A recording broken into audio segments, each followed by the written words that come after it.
Hey there, I'm Blaze Thompson, Head Strength Conditioning Coach for Prolific Sports Performance, Prolific Park in Greensboro, North Carolina. Putting out a special workout video for the Greensboro Running Club, the Women's Running School. These are some exercises. It's a 4-exercise series that help keep you healthy as you move forward with your running programs. Alright? So, first thing I want to show you is just a little hip opening series. All you're going to do here is turn your foot out to the side and bring your knee over to the center. Turn your foot out, bring your knee over to the center. Now you can do this in place.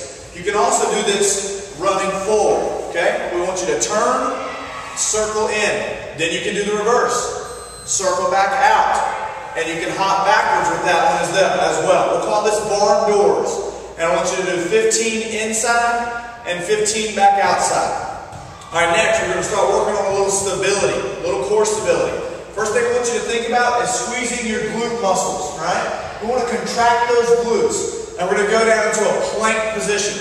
We're going to hold that plank for a minimum of 30 seconds, but I want you to get to where you can build up to 1 minute. So in a good plank, I come down with the forearms and the toes, and I'm going to contract those glutes. Get a good tight squeeze of the glutes, and I want to hold them. If I start to feel a bind in the low back, I want to drop to the knees.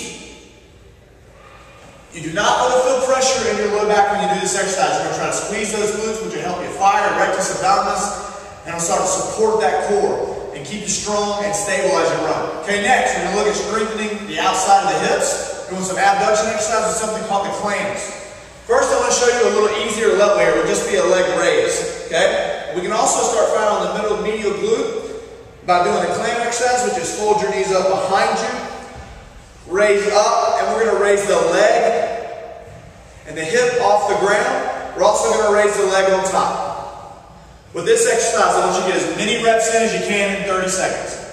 Alright, the last exercise I'm going to put in this series, you're going to lay on your back, elevate one leg up, lift the toes on your second leg, and push up, squeezing the glute and hamstring. Once again, you don't want to feel a bind in your low back. Push down with the heel of that foot that's in the front.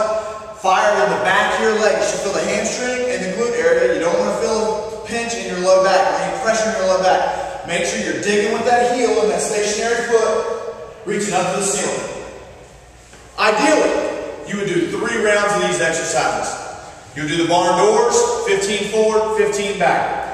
You do the plank, try to build up to a minute. You do the clam, each side, 30 seconds of reps, and you do the single leg butt lifts, 30 seconds, as many reps as you get in. You get in 3 rounds of that. You can do it on an alternate day of a run, you can do it before a run, and you can also do it after the run if that works best for you. Ideally, you do it on a day when you're not running, and you try to get that in 2 times a week. But in this case, something is better than nothing, and what we're trying to do is create balance in your routine so you don't wear those knees, and you don't wear those ankles and calves out, all right? Also very important to make sure to stretch. Now you've got a lot of great stretches in your manual. I showed you a couple of extra stretches. This was a hip flexor and psoas stretch where you had one knee down, and I wanted you to try to squeeze your bottom. I also said you could bring your hands overhead and lean away from that side. So from the front, I'm here, squeeze the bottom, lean to one side. Finally, some IT band work, laying on your back, bring your foot up, bring it across your body, trying to keep your shoulders down. And bring that toe. And one more for your glutes here. Put your foot up on your knee. Take your hand through the hole. Grab the opposite leg. Pull back and push out. Stretching at the end of your workout session is just as important as getting the workout session itself. When you stay loose and pliable, you decrease your chance for injury. Same thing with those exercise sets that I showed you earlier. By creating balance in your musculature, you're going to decrease your chance for injury. You're going to keep yourself on the road for the long haul. Good luck, ladies. And if you have any questions, you can always contact me at 336-420-0490.